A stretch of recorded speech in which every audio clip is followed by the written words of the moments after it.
12वी राज्यशास्त्र सराव परीक्षा 1 नमुना उत्तरपत्रिका याच्याशी बोर्ड परीक्षेच्या स्वरूपानुसार याच्या अगोदर 12वी राज्यशास्त्राची एक आपण नमुना प्रश्नपत्रिका तयार केलेली आहे.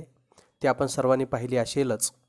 आणि या नमुना प्रश्नपत्रिकेची नमुना उत्तरपत्रिका तयार करण्याचा आपण प्रयत्न केलेला आहे. तो आपण सर्वांनी या सराव परीक्षेचा प्रश्नपत्रिका आणि उत्तरपत्रिका याचे अभ्यास करावा. यामध्ये 12वी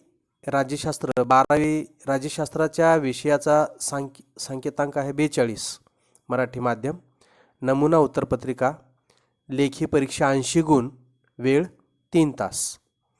प्रश्न पहिला आता प्रश्न पहिला जो आहे तो टोटल 20 गुणांचा आहे.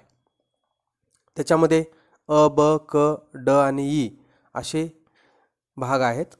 त्याच्यामध्ये प्रथम आपण पाहूया प्रश्न पहिला कंसातील योग्य पर्याय निवडून विधाने पूर्ण करा. 5 गुणासाठी आहे. तर त्याच्यामध्ये पहिला जो प्रश्न आहे, अशी कंपनी जिचे एका राष्ट्रात मुख्यालय असते परंतु ती अनेक देशांत कार्यरत असते, अशा कंपनीला डॅश म्हणतात. तर आपल्याला कंसामध्ये वेगवेगळे पर्याय दिलेले असतात. बहुराष्ट्रीय कंपनी, ट्रान्सनॅशनल कॉर्पोरेशन, सेवा क्षेत्र आणि राष्ट्रीय कंपनी असे वेगवेगळे तुम्हाला पर्याय दिलेले आहेत. तर त्यापैकी बहुराष्ट्रीय कंपनी हे उत्तर त्याचं बरोबर आहे. त्याच्यानंतर नंबर 2, सन डॅशमध्ये संयुक्त राष्ट्रांचे स्त्रियांसाठीचे दशक सुरू झाले. तर तुम्हाला असे वेगवेगळे पर्याय जे दिलेले आहेत 1975, 1976, 1977 आणि 1978. तर त्याच्यापैकी उत्तर आपला असेल 1976. त्याच्यानंतर नंबर 3 जे आहे, 2008 साली भारताने नागरी आण्विक सहकार्य करार डॅश बरोबर केला. तर त्याच्यासाठी तुम्हाला दिलेलं आहे रशिया, चीन, अमेरिका आणि जपान. तर याच्यापैकी तुमचं उत्तर असेल अमेरिका. याच्यानंतर चौथा विधान आहे, 1961 साली पहिली डॅश परिषद घेण्यात आली. तर याच्या संदर्भात आपल्याला जे वेगवेगळे पर्याय दिलेले आहेत त्याच्यामध्ये राष्ट्रीय एकता परिषद, राष्ट्रीय एकात्मता परिषद, संविधानिक परिषद आणि राष्ट्रीय लोकशाही परिषद. तर यापैकी आपली राष्ट्रीय एकात्मता परिषद हे त्याचं उत्तर असेल. नंबर 5, भारत पाकिस्तान जो आहे ते यांच्या दरम्यान 1999 साली शांतता करार झाला. तर तो कोणता करार आहे?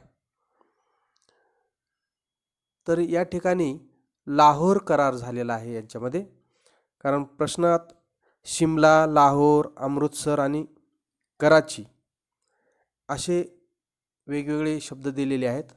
तर भारत पाकिस्तान दरम्यान 1999 साली, तर या ठिकाणी थोडंसं हे दुरुस्त करून घ्या तुम्ही, हे टायपिंग करतानाची चूक आहे.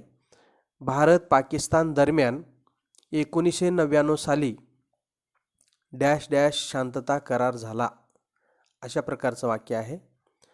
तर या ठिकाणी शिमला आहे, लाहोर, अमृतसर आणि कराची. तर भारत पाकिस्तान दरम्यान 1999 साली लाहोर शांतता करार झाला. तर हे जे आहे या ठिकाणी रिकामी जागा ते इथे नसून इथे आहे. 1999 साली लाहोर शांतता करार झाला, म्हणून तुम्ही दुरुस्ती करून घ्यायचे. त्याच्यानंतर प्रश्न पहिला ब, हा प्रश्न पहिला ब जो आहे तो खालीलपैकी प्रत्येक गटातील चुकीची जोडी दुरुस्त करून लिहा, असा प्रश्न आहे. 3 गुणासाठी प्रश्न विचारलेला आहे तुम्हाला.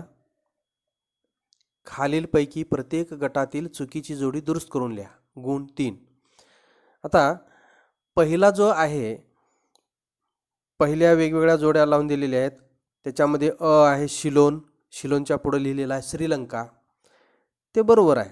त्याच्यानंतर ब ब्रह्मदेश, त्याच्या पुढं तुम्हाला जोडी दिलेली आहे इंडोनेशिया, आणि क दिलेला आहे पूर्व पाकिस्तान, त्याच्यासमोर आहे बांगलादेश. तर पूर्व पाकिस्तान बांगलादेश हे बरोबर आहे. सिलोन श्रीलंका तेही बरोबर आहे. पण ब त्याच्यातली जी दिलेली आहे ब्रह्मदेश इंडोनेशिया, तर ही चुकीची जोडी आहे. ब जी आहे ते ब्रह्मदेश इंडोनेशिया. तर दुरुस्त जोडी काय? ब्रह्मदेश म्यानमार. ब्रह्मदेशाला म्यानमार हे नाव आहे, म्हणून ब्रह्मदेश इंडोनेशिया नाही. म्हणून या 3 ज्या जोड्या दिलेल्या आहेत त्याच्यापैकी ब ही जोडी चुकीची आहे. पहिली जोडी आपल्याला सांगितलेली आहे शिलोन, त्याच्या पुढे लिहिलेला आहे श्रीलंका. तर शिलोनला श्रीलंकाच म्हणतात आणि पूर्व पाकिस्तानला बांगलादेश म्हणतात. क त्याच्यातली क जोडी. पण ब जी आहे ते ब्रह्मदेश इंडोनेशिया हे चुकीची जोडी आहे. तर दुरुस्ती काय पाहिजे? ब्रह्मदेश म्यानमार. त्याच्यानंतर नंबर 2 जे आहे त्याच्यामध्ये सुद्धा 3 जोड्या दिलेल्या आहेत. त्याच्यामध्ये आहे तालिबान अफगाणिस्तान. तर तालिबान ही संघटना जी आहे दहशतवादी संघटना अफगाणिस्तानमध्ये आहे, बरोबर आहे. त्याच्यानंतर ब जे आहे ब मध्ये दिलेला आहे बोको हराम नायजेरिया. तर बोको हराम ही दहशतवादी संघटना नायजेरियामध्ये आहे. तर क मध्ये दिलेला आहे लिटे. लिटे ही दहशतवादी जी संघटना आहे ती नेपाळमध्ये दिलेलं आहे. तर ही चुकीची जोडी आहे. तर लिटे जी आहे ज्याला आपण लिबरेशन तमिळ टायगर इलम ज्याला म्हणतो, तर ही जी संघटना आहे तर नेपाळमध्ये नसून श्रीलंकेमध्ये आहे. म्हणून आम्ही काय केलं इथं, आपली चुकीची जोडी जी आहे ती क आहे, कची, म्हणून इथं क लिहायचं आणि लिटे नेपाळ ही चुकीची जोडी आहे. तर दुरुस्त जोडी काय केलं आपण? लिटे श्रीलंका. तर हे दुरुस्त करून लिहिलं. त्याच्यानंतर नंबर 3 जे आहे याच्यामध्ये सुद्धा अ ब क अशा 3 जोड्या दिलेल्या आहेत. WTO जागतिक व्यापारांचे नियंत्रण, वर्ल्ड ट्रेड ऑर्गनायझेशन, बरोबर आहे. त्याच्यानंतर ब दिलेलं आहे ॲम्नेस्टी इंटरनॅशनल, मानवी हक्कांची जपणूक, तेही बरोबर आहे. आणि ग्रीन पीस क दिलेला आहे तिथं, ग्रीन पीस सांस्कृतिक हक्कांचे संरक्षण. तर ही चुकीची जोडी आहे क. तर दुरुस्त काय केले आपण? ग्रीन पीस मानवी हक्कांचे संरक्षण, म्हणून ही दुरुस्त जोडी येईल. अशा पद्धतीनं आपण चुकीची जोडी लिहायची अगोदर आणि त्याला दुरुस्त जोडी म्हणून खाली दुरुस्त करून लिहायचं. अशा पद्धतीनं हे 3 गुणासाठी तुम्हाला 3 प्रश्न विचारले जातील, 1, 2 आणि हे 3. अशा पद्धतीने 3 गुणासाठी. त्याच्यानंतर प्रश्न पहिला क, योग्य पर्याय निवडून विधाने पूर्ण करा. आता हे 4 गुणासाठी विचारलेलं आहे तुम्हाला. योग्य पर्याय निवडून विधाने पूर्ण करा, गुण 4. आता त्याच्यामध्ये नंबर 1 दिलेला आहे 1950च्या दशकाच्या अखेरीस भारत आणि चीन यांतील संबंध ताणले जाण्यास सुरुवात झाली. कारण, आता तुम्हाला अ ब क असे 3 कारणे दिलेली आहेत. दोन्ही देशांतील सीमावाद पहिलं कारण दिले. नंबर ब दिलेला आहे रशियाचे विघटन झाले, आणि क दिलेला आहे चीन आणि अमेरिकेची मैत्री वाढली. तर याच्यातलं जे उत्तर आहे आपलं, तर पर्याय क्रमांक अ जे आहे ते दोन्ही देशातील सीमावाद हे त्याचं कारण आहे. तर ते उत्तर आपण इथं लिहिलेलं आहे. त्याच्यानंतर नंबर 2 जो आहे IORA ची स्थापना मार्च 1997 मध्ये झाली. कारण, आता ह्याचे सुद्धा 3 कारणं दिलेत. भारताचा जागतिक दृष्टिकोन 1997 नंतर बदलला. त्याच्यानंतर ब दिलेला आहे भारताच्या परराष्ट्र धोरणात 1995 मध्ये आमूलाग्र बदल झाला. क, आंतरराष्ट्रीय व्यवस्थेत जे बदल झाले त्यासाठी हिंदी महासागर क्षेत्राच्या विकासासाठी सामायिक व्यासपीठ तयार करणे या उद्देशासाठी IORA ची स्थापना झाली. आता IORA जी आहे तो आपला जो शेवटचा धडा आहे पेज नंबर 68 त्याच्यावर तुम्हाला विस्ताराने दिलेला आहे. आयोरा म्हणजे आय म्हणजे इंडियन, ओ म्हणजे ओशन, आर म्हणजे रिम आणि एस ए म्हणजे असोसिएशन. इंडियन ओशन रिम असोसिएशन अशा नावाची ही स्थापना झालेली आहे आयोराची. तर याच्यामध्ये आंतरराष्ट्रीय व्यवस्थेत जे बदल झाले त्यासाठी हिंदी महासागर क्षेत्राच्या विकासासाठी सामाजिक व्यासपीठ तयार करणे या उद्देशासाठी हे सामाजिक नाही, हे इथं दुरुस्ती करा, सामायिक आहे, सामाजिक नाही, सामायिक कलेक्टिवली कॉमनली विकासासाठी सामायिक व्यासपीठ तयार करणे या उद्देशासाठी. तर ह्या अशा प्रिंट मिस्टेकच्या चुका तुम्ही दुरुस्त करून घ्या, मी सांगतोय. तर इथं सामायिक आहे. त्याच्यानंतर नंबर 3, आसाममध्ये प्रादेशिक विकासाची मागणी पुढे आली कारण, आता ह्याचे सुद्धा अ ब क 3 कारणे आहेत. आसामला भारतातील प्रगत राज्याचा मान हवा होता. ब, प्रादेशिक विकासाची कमतरता आणि संसाधनांचा इतरत्र केलेला वापर. आणि क, तेथे शिक्षणाचा अभाव होता. तर याच्यातली जी ब पर्याय जो आहे, प्रादेशिक विकासाची कमतरता आणि संसाधनांचा इतरत्र केलेला वापर, हे त्याचं कारण आहे. त्याच्यानंतर नंबर 4 जे आहे, 1990च्या दशकापूर्वी भारतात भांडवली गुंतवणुकीचा मुक्त संचार क्वचित होता कारण, आता त्याचे सुद्धा तुम्हाला वेगवेगळी 3 कारणं दिलेली आहेत. त्याच्यातलं अ आहे, त्या काळी सरकारी नियमांचे अडथळे होते. ब, भारत हा विकसित देश होता. क, भारताने जागतिकीकरणाचा स्वीकार केला होता. तर याच्यातलं पर्याय क्रमांक अ, त्या काळी सरकारी नियमांचे अडथळे होते, अशा पद्धतीचा पर्याय क्रमांक अ हे त्याचं कारण असेल. त्याच्यानंतर अशा पद्धतीनं हे 4 मार्काचे झाल्यानंतर प्रश्न पहिला ड, दिलेल्या विधानांसाठी समर्पक संकल्पना लिहा, हे सुद्धा 4 गुणांसाठी असेल. तर याच्यामध्ये वैयक्तिक स्वातंत्र्याला महत्त्वाचे स्थान देणारा लोकशाहीचा प्रकार कोणता आहे, तर तो आहे उदारमतवादी लोकशाही, हे त्याचं उत्तर असेल. त्याच्यानंतर नंबर 2, अशी क्रांती जिला फेसबुक क्रांती असे देखील म्हटले जाते, तर ती आहे अरब स्प्रिंग क्रांती. नंबर 3, लोकांचा राज्याच्या निर्णय प्रक्रियेतील सहभाग, तर तो इथं शब्द आपण लिहिला लोकसहभागी राज्य. आणि नंबर 4, असे युद्धतंत्र ज्याला हल्ला करण्याची वा हिंसाचाराची निश्चित अशी पद्धत नसते, तर त्याला असमनित युद्धतंत्र किंवा असायमेट्रिक असं म्हणतो आपण, असमनित युद्धतंत्र. त्याच्यानंतर हे सुद्धा आपलं 4 गुणांसाठी आहे. त्याच्यानंतर ई आहे, गटात न बसणारा शब्द ओळखा, गुण 4. तर याच्यामध्ये नंबर 1ला आपणाला दिलेले आहेत पाकिस्तान, म्यानमार, नेपाळ आणि रशिया. तर पाकिस्तान, म्यानमार, नेपाळ हे प्युअरली आशिया खंडातील देश आहेत आणि रशिया हा युरेशिया म्हणजे काही भाग रशियातला आणि आशिया खंडातला आणि काही भाग युरोपमध्ये सुद्धा रशियाचा आहे. म्हणून हे जवळची देश आहेत, पाकिस्तान, म्यानमार, नेपाळ आणि आशिया खंडातली आहेत, पण रशिया त्याच्यातून वेगळा आहे. त्याच्यानंतर नंबर 2, दहशतवाद, नक्षलवाद, राष्ट्रवाद आणि उग्रवाद. तर याच्यातला वेगळा शब्द आहे राष्ट्रवाद, कारण राष्ट्रवादाशिवाय बाकीचे जे आहेत ते सगळे हिंसक आहेत, दहशतवाद, नक्षलवाद, उग्रवाद. पण राष्ट्रवाद हा त्या देशाप्रतीची प्रेम किंवा आपुलकीची भावना, स्वाभिमानाची भावना जागृत करत असते. त्याच्यानंतर नंबर 3 आहे मोबाईल, सॅटेलाईट, इंटरनेट आणि ग्रामोफोन. तर त्याच्यातला वेगळा फोन जो शब्द आहे तो आहे ग्रामोफोन, म्हणून हा तो गटात न बसणार आहे. बाकीचे सर्व जे आहेत ती दळणवळणाची साधने, ज्याला आपण म्हणतो संदेश वहनाची साधने आहेत. आणि नंबर 4 जो आहे एस्टोनिया, सर्बिया, बोस्निया आणि स्लोव्हेनिया. तर याच्यातला हा एस्टोनिया जो आहे तो वेगळा आहे, कारण तो सोव्हिएत रशियाचे विघटन झाल्यानंतर एक निर्माण झालेला देश आहे, म्हणून तो इतरांपेक्षा वेगळा आहे.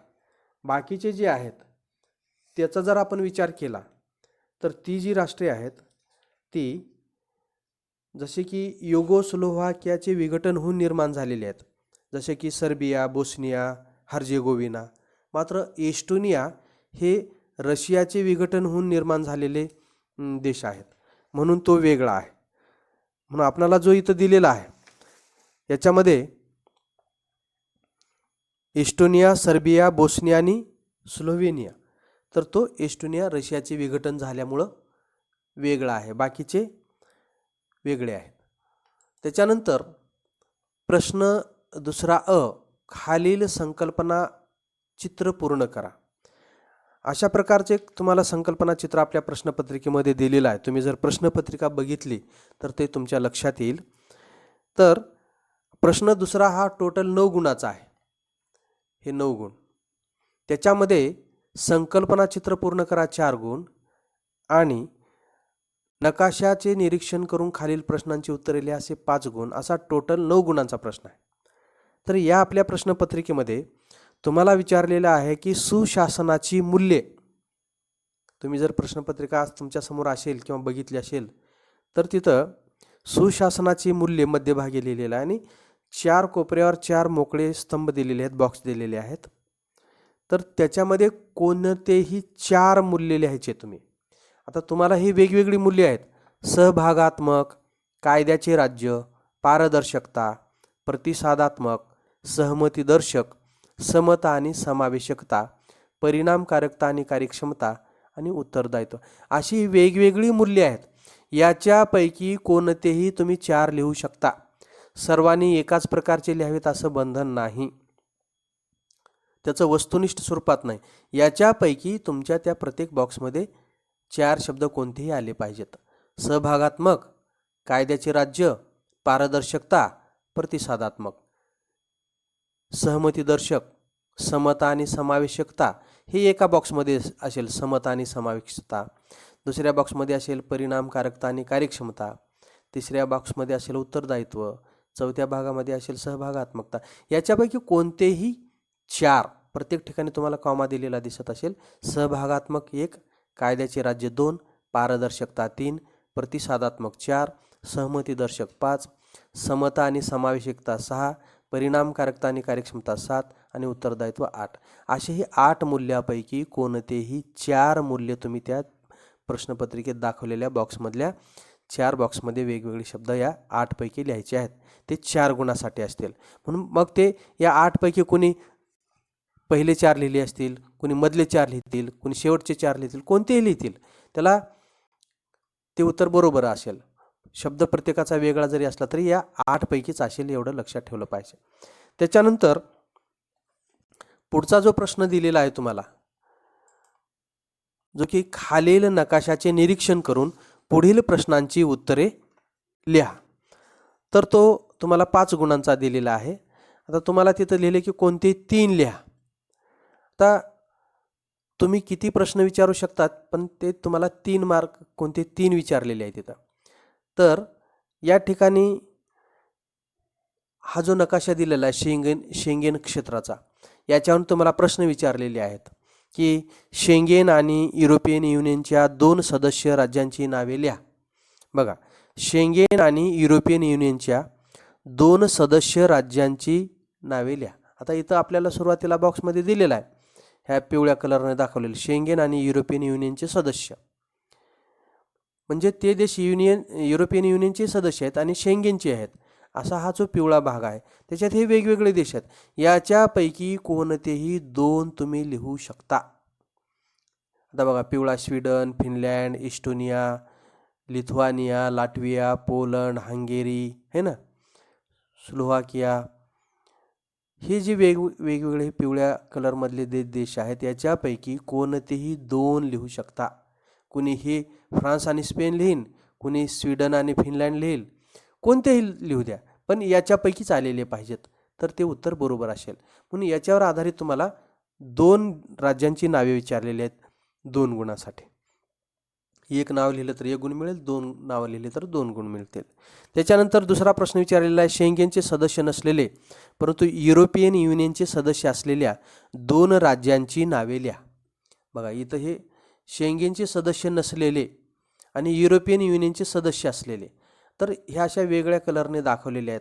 तर आता शेंगेनचे सदस्य कोण कोण नाहीत ह्या युरोपियन युनियनमधले, तर इथं आपल्याला दाखवलेले आहे युनायटेड किंगडम, आयर्लंड, त्याच्यानंतर बेलारूस, युक्रेन, त्याच्यानंतर सर्बिया, त्याच्यानंतर बोस्निया आणि हर्जेगोविना, अल्बानिया, हे असे वेगवेगळे देश ह्या इथं बघा ह्या कलरमध्ये आपण बघितलेले आहेत. शेंगेनचे सदस्य नसलेले आणि युरोपियन युनियनचे सदस्य असलेल्या 2 राज्यांची नावे लिहा. तर ह्या अशा कलरमध्ये असलेले हित आपणाला युनायटेड किंगडम आहे, बेलारुस आहे, युक्रेन आहे, सर्बिया आहे, बोस्निया आणि हर्जेगोविना आहे. हे असे वेगवेगळे जे या कलरमधले कोणते 2 देश तुम्ही त्या ठिकाणी लिहायचे 2 गुणासाठी. आणि तिसरा प्रश्न विचारलेला तुम्हाला, युरोपियन युनियनचे सदस्य नसलेले व शेंगेनचे सदस्य असलेल्या एका देशाचे नाव लिहा. तर ते अशा कलरमध्ये दिलेले आहे. तर एका देशाचे म्हटलं तरी 1 गुणासाठी असेल. युरोपियन युनियनचे सदस्य नसलेले आणि शेंगेनचे सदस्य असलेले म्हणजे बाहेरचे देश, युरोपियन युनियनच्या बाहेरचे देश जे आहेत, आयर्लंड आहे, नॉर्वे आहे, रुमानिया आहे, या ठिकाणी बल्गेरिया आहे, त्याच्यानंतर स्वित्झर्लंड आहे. याच्यापैकी कुठल्याही एका देशाचं नाव तुम्ही एका गुणासाठी देऊ शकता. आइसलँड, नॉर्वे, रुमानिया, बल्गेरिया, त्याच्यानंतर या ठिकाणी स्वित्झर्लंड, हे अशा कलरमधले जे आहे ते कोणते 2 देशाची नावं तुम्ही त्या ठिकाणी किंवा एका देशाचं नाव. तुम्हाला किती मार्काला 2 विचारले असेल तर 2 मार्काला, 1 मार्कासाठी विचार असतात 1. तिथं जेवढं विचारलेलं असेल त्या पद्धतीनं. तर याची उत्तर आपण खाली दिलेली आहेत. बघा प्रश्न पहिला, शेंगेन आणि युरोपियन युनियनच्या 2 सदस्य राज्यांची नावे लिहा. तर आता त्याच्यामध्ये असलेले जे आहेत शेंगेन आणि युरोपियन युनियनच्या 2 सदस्य राज्यांची नावे, याच्यापैकी कोणतेही 2 लिहू शकता तुम्ही.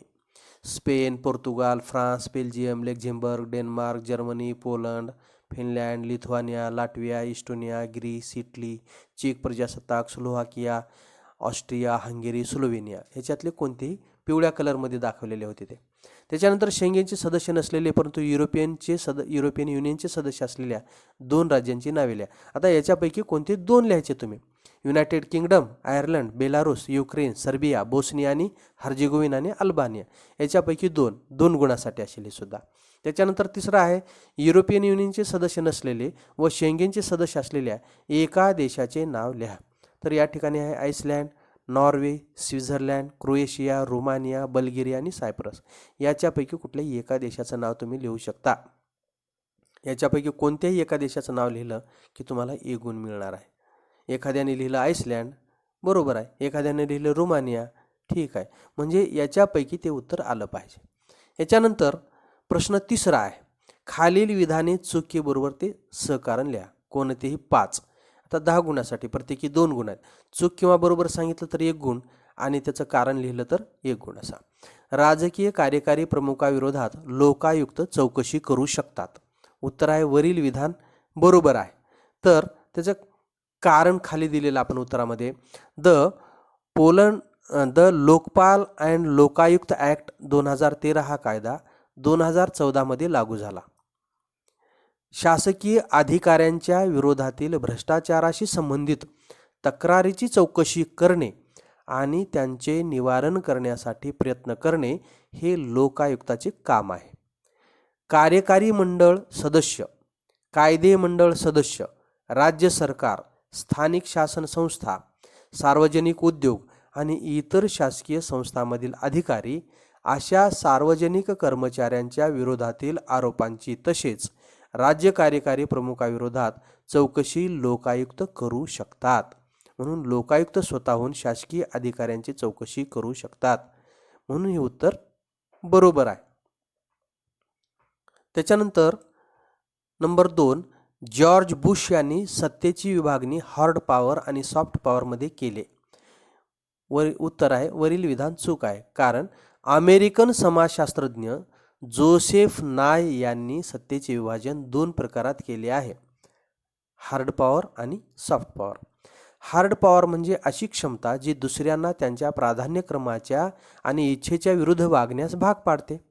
यात धमकी आणि प्रलोभने दाखवून दुसऱ्यावर सक्ती करणे याचा समावेश होतो. याविरुद्ध सॉफ्ट पॉवर म्हणजे अशी क्षमता ज्यामुळे तुम्हाला हवे तेच दुसऱ्यांना हवेसे वाटेल. सक्तीपेक्षा आकर्षण निर्माण करून स्वतःचे ध्येय साध्य करण्याची क्षमता म्हणजे सॉफ्ट पॉवर होय. त्याच्यानंतर तिसरं आहे, 1990च्या दशकाच्या शेवटी भारत रशिया संबंधातील तणाव वाढू लागला. आता इथं आपण हे इंग्रजीत विचारलेलं, पण इथं मराठीत तुम्ही लिहायचं, हे मराठीत लिहायचं आहे. तर वरील विधान चूक आहे. 1990च्या दशकाच्या शेवटी भारत रशिया संबंधातील तणाव वाढू लागला. वरील विधान चूक आहे. 1990च्या दशकाच्या शेवटी भारत रशिया संबंध सुधारले. कशामुळे सुधारले? सुखोई लढाऊ विमाने आणि ब्रह्मोस क्षेपणास्त्रे यांच्या एकत्रित उत्पादनासाठी रशियाने भारताबरोबर करार केले. कुडनकुलम येथील अणुऊर्जा प्रकल्पासाठी अणुभट्ट्या देण्याचेही त्यांनी मान्य केले. रशियाने आपली ॲडमिरल गोर्शकॉव नावाची विमानवाहू युद्धनौका भारताला विकत दिली, जी आज INS विक्रमादित्य या नावाने ओळखली जाते. त्याचबरोबर रशियातून येणारे शस्त्रास्त्रे आजही दोन देशातील संबंधाचा पाया आहे. त्याशिवाय रशियातील साखालिन 1 येथील तेल क्षेत्रात दोन्ही देशांची गुंतवणूक आहे, ज्यातून भारताची ऊर्जा सुरक्षेची गरज अधोरेखित होते. म्हणजे याच्यातून, या वेगवेगळ्या करारातून आणि वेगवेगळ्या संबंधातून आपले व्यापारी संबंध आणि इतरही संबंध सुधारलेले आहेत. आपणाला वाक्य काय दिले? 1990च्या दशकाच्या शेवटी भारत रशिया संबंधातील तणाव वाढू लागला. तर हे विधान चूक आहे, कारण ह्या सगळ्या गोष्टी एकमेकाला शस्त्रास्त्र आणि संरक्षणविषयक साहित्याची मदत रशियाची आपणाला भरपूर झालेली आहे. आणि काही ठिकाणचे जे क्षेत्र आहेत, जसे की तेल क्षेत्र, हे दोन्ही देशाची गुंतवणूक आहे, त्याच्यामुळे ते मैत्रीचे संबंध सुधारलेले आहेत. त्याच्यानंतर नंबर 4, जागतिकीकरणाने बाजारपेठी अर्थव्यवस्था ही संकल्पना आणली. तर उत्तर आहे वरील विधान चूक आहे. सध्याच्या जागतिकीकरणाच्या युगात एकच प्रभावी विचार प्रणाली आणि अर्थव्यवस्था दिसून येते. त्या अर्थव्यवस्थेचे वर्णन बाजारपेठी अर्थव्यवस्था असे करत असले तरी सर्वच राष्ट्रे एकाच प्रकारचे बाजारपेठी अर्थव्यवस्था स्वीकारत नाहीत. बाजारपेठी अर्थव्यवस्थेचे स्वरूप त्या राज्याच्या विचार प्रणालीवर अवलंबून असते. अमेरिकन अर्थव्यवस्थेचे वर्णन भांडवलशाही बाजारपेठी अर्थव्यवस्था असे करतात, तर पश्चिम युरोपीय अर्थव्यवस्थेचे वर्णन कल्याणकारी बाजारपेठी अर्थव्यवस्था असे करतात. चीनच्या अर्थव्यवस्थेचे वर्णन साम्यवादी बाजारपेठी अर्थव्यवस्था असे करतात, तर भारताच्या अर्थव्यवस्थेचे वर्णन आर्थिक उदारीकरण असे करतात. म्हणून भले बाजारपेठी अर्थव्यवस्था हा शब्द जरी आला तरी प्रत्येक देशाच्या विचारप्रणालीवर त्या बाजारपेठी व्यवस्था अवलंबून आहेत, म्हणून हे विधान चूक आहे. त्याच्यानंतर नंबर 5, भारताची समाजवादी संकल्पना खाजगी क्षेत्राला प्रोत्साहन देते. वरील विधान चूक आहे. भारताची समाजवादी संकल्पना सार्वजनिक क्षेत्राला महत्त्व देते. समाजाची समता व सामाजिक न्याय यावर आधारित असणारी समाजवादी पद्धती भारताने स्वीकारली. भारताने विकासासाठी नियोजनाचा दृष्टिकोन स्वीकारला. त्यासाठी नियोजन आयोगाची निर्मिती करण्यात आली. या नियोजन आयोगाने देशाच्या विकासासाठी पंचवार्षिक योजना तयार करणे अपेक्षित होते. खाजगी क्षेत्राविषयी सार्वजनिक क्षेत्रातील उद्योगाला महत्त्व देण्यात आले. भारताची समाजवादाची संकल्पना कल्याणकारी राज्याला प्रोत्साहन देणे तसेच रोजगार निर्मिती करण्यावर आधारित आहे. भारताच्या दारिद्र्य निर्मूलनासाठी हा मार्ग स्वीकारण्यात आला. म्हणून भारताची समाजवादी संकल्पना खाजगी क्षेत्राला प्रोत्साहन देत नाही, तर ती सार्वजनिक क्षेत्राला प्रोत्साहन देते. नंबर 6, नक्षलवादी चळवळ उजवी उग्रवादी चळवळ आहे. उत्तर आहे वरील विधान चूक आहे. नक्षलवादी चळवळ जी माओवादी चळवळ अथवा डाव्यांची उग्रवादी चळवळ म्हणून ओळखली जाते, तिला शेतमजूर, दलित आणि आदिवासी लोकांचे समर्थन आहे. ती चळवळ शहरी भागात विशेषतः कामगार वर्गात पसरली आहे. जिथे अन्याय, शोषण, दमन आणि राज्याकडून दुर्लक्षिले गेल्याची भावना असते, तेथे ही चळवळ यशस्वी होते. नक्षलवादी चळवळीची मुळे तेलंगणा चळवळीत सापडतात. तेथील शेतकऱ्यांच्या सरंजामशाही विरुद्धच्या चळवळीला प्रथमच भारतीय कम्युनिस्टांनी पाठिंबा दिला होता. म्हणून नक्षलवादी चळवळ ही उजवी उग्रवादी चळवळ नसून ती माओवादी चळवळ अथवा डाव्यांची उग्रवादी चळवळ आहे. त्याच्यानंतर नंबर 7, आधुनिक दहशतवाद हा मुख्यतः सरकारी संस्थांना लक्ष्य करतो. आधुनिक दहशतवाद हा मुख्यतः सरकारी संस्थांना लक्ष्य करतो, टार्गेट करतो. उत्तर आहे वरील विधान चूक आहे. कारण पारंपरिक दहशतवाद हा मुख्यतः सरकारी संस्थांना लक्ष्य करतो. आधुनिक दहशतवाद अनेक पातळ्यावर वेगळा ठरतो. आधुनिक दहशतवादी संघटना विमान अपहरणे, बॉम्बस्फोट आणि राजकीय नेत्यांची हत्या अशा मार्गाचा वापर करू लागले. आज दहशतवादी विशिष्ट भौगोलिक क्षेत्रातील विशिष्ट लोकसमूहांसाठी लढत नाहीत. दहशतवादी संघटना अमूर्त स्वरूपाच्या धार्मिक विचारसरणीने प्रेरित झालेले असतात. त्यांचा लढा अमूर्त स्वरूपाची धार्मिक ध्येय साध्य करण्यासाठी असतो. त्यासाठी वैश्विक पातळीवर योजना राबवल्या जातात. म्हणून आधुनिक दहशतवाद मुख्यतः सरकारी संस्थांना लक्ष्य करतो हे विधान चूक आहे, कारण आधुनिक दहशतवाद अनेक पातळ्यावर वेगळा ठरतो. त्याच्यानंतर प्रश्न चौथा, खालील विधानांचा सहसंबंध स्पष्ट करा. कोणतेही 3 हा जो प्रश्न आहे तो 9 गुणांचा आहे. तुम्हाला कोणतेही 3 सोडवायचे आहेत. परीक्षेमध्ये तुम्हाला जे आहेत ते 5 विचारले जातील. तुम्ही कोणतेही 3 लिहायचे आहेत. प्रत्येकी 3 गुण असा 9 गुणांचा प्रश्न असेल. त्याच्यामध्ये सुरुवातीला आहे बहुध्रुवीयता आणि प्रादेशिकतावाद. तर याचा काय संबंध आहे? तर सत्तेच्या एका केंद्रामध्ये जग जेव्हा आकर्षित होते तेव्हा त्याला एकध्रुवीय जग असे म्हणतात. सत्तेच्या अनेक केंद्रामध्ये जेव्हा जगाची विभागणी होते तेव्हा त्याला बहुध्रुवीय जग असे म्हणतात. शीतयुद्धोत्तर काळात अमेरिकेने जागतिक व्यवस्थेवर आधिपत्य गाजवण्यास सुरुवात केली. या काळात अमेरिकेच्या लष्करी आणि आर्थिक ताकदीला कोणी आव्हान देऊ शकत नव्हते. त्यामुळे ती एकमेव महासत्ता म्हणून उदयास आली. अलीकडच्या काळात अमेरिकेच्या प्रबळ स्थानास प्रत्यक्ष किंवा अप्रत्यक्ष आव्हान दिले गेले आहे. युरोपियन युनियनमार्फत युरोपात आर्थिक आणि प्रादेशिक एकीकरण झालेले दिसते. चीन आणि जपान व त्या पाठोपाठ भारतामुळे जागतिक व्यवस्थेत आशियाचा प्रभाव वाढलेला दिसतो. रशियाचे लष्करी शक्ती म्हणून झालेले पुनरुत्थान आणि नव्या प्रादेशिक संघटनांचे वाढते महत्त्व यामुळे एकध्रुवीय जागतिक व्यवस्थेचे बहुध्रुवीय व्यवस्थेत रूपांतर झाले आहे. अशा पद्धतीनं हे किमान 3 मुद्द्यामध्ये आपणाला दोन्हीचा अर्थ आणि दोन्हीतील समानता आणि त्याची उदाहरणं आपणाला द्यावी लागतील. अशा पद्धतीनं प्रत्येकी 3 गुणाचा प्रश्न सहसंबंध स्पष्ट करा. त्याच्यानंतर भौगोलिक तत्वावर किंवा समान राजकीय, वैचारिक, आर्थिक इत्यादी घटकावर आधारलेल्या तसेच व्यावहारिक आणि संसाधनासंदर्भातले मुद्दे जसे दळणवळण आणि संपर्क व्यवस्था, ऊर्जा स्रोत, आरोग्य व्यवस्था लक्षात घेऊन साधारणतः त्यातील सदस्यामध्ये घडणाऱ्या राजकीय संवादाने समान विचारसरणी किंवा आर्थिक हितसंबंधातून अनेक प्रादेशिक संघटनांची निर्मिती झाली, जसे की European Union, SAARC, BIMSTEC, BRICS, Shanghai सहकारी संघटना ज्याला आपण स्को म्हणतो, आणि G20 अशा अनेक संघटनांची निर्मिती झाल्यामुळे आता जग हे बहुध्रुवीय झालेले आहे.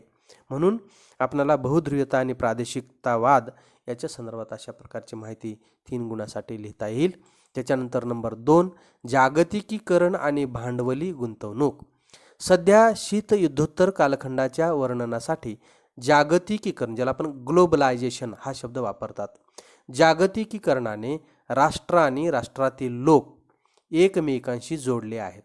जगातील एखाद्या ठिकाणी होणाऱ्या घटनांचा दुसरीकडे प्रभाव पडताना दिसून येतो. जागतिकीकरणामुळे भांडवली गुंतवणुकीचा मुक्त संचार झालेला आहे. टाटा किंवा रिलायन्स सारख्या खाजगी कंपन्या भारतातच नव्हे तर अमेरिका, युरोप, आफ्रिका इत्यादी देशात देखील गुंतवणूक करतात. ONGC सारख्या सरकारी कंपन्या देखील परदेशात गुंतवणूक करतात. तसेच अनेक परदेशी कंपन्या भारतात गुंतवणूक करत आहेत. ही गुंतवणूक पायाभूत सुविधा तसेच ग्राहकोपयोगी अशा दोन्ही क्षेत्रात होताना दिसून येते. परदेशी कंपन्यांनी भारतात विमानतळ, आण्विक प्रकल्प इत्यादीमध्ये गुंतवणूक केली आहे. त्याचबरोबर McDonald, burger king, Pizza Hut यासारख्या कंपन्या ग्राहकोपयोगी क्षेत्रात गुंतवणूक करत आहेत. म्हणून जागतिकीकरणामुळे FDI जी आहे, विदेशी गुंतवणुकीचा संचार, आणि देशांतर्गत तर आहेच, पण विदेशी गुंतवणुकीचा संचार एका देशातून दुसऱ्या देशात आणि ग्राहकोपयोगी व पायाभूत सुविधामध्ये झालेला आम्हाला दिसतो. ज्याला आपण इन्फ्रास्ट्रक्चरल अशा स्वरूपाची गुंतवणूक जी विकासाला, आर्थिक विकासाला पोषक ठरते ती या ठिकाणी आहे. 1990च्या दशकापूर्वी अशा तऱ्हेची गुंतवणूक क्वचित होत होती. त्या काळी सरकारी नियमांचे अडथळे होते. ते अडथळे आता दूर झाले आहेत. हा बदल म्हणजे भांडवली गुंतवणुकीचा मुक्त संचार आहे. भांडवली गुंतवणूक भारतातून परदेशात आणि परदेशातून भारतात दोन्ही बाजूने होते. भारत हे एक विकसनशील राष्ट्र आहे. भारताला विकास साधण्यासाठी उद्योग क्षेत्रामध्ये वित्तीय गुंतवणुकीची गरज आहे. भारताच्या देशांतर्गत पातळीवरील गुंतवणुकीला आर्थिक मर्यादा आहेत. म्हणूनच परदेशी गुंतवणूक करणे गरजेचे आहे. परंतु अशी गुंतवणूक पायाभूत सेवा सुविधांमध्ये झाली तरच विकासाला मदत होईल. हे क्षेत्र ग्राहकोपयोगी क्षेत्रापेक्षा महत्त्वाचे आहे.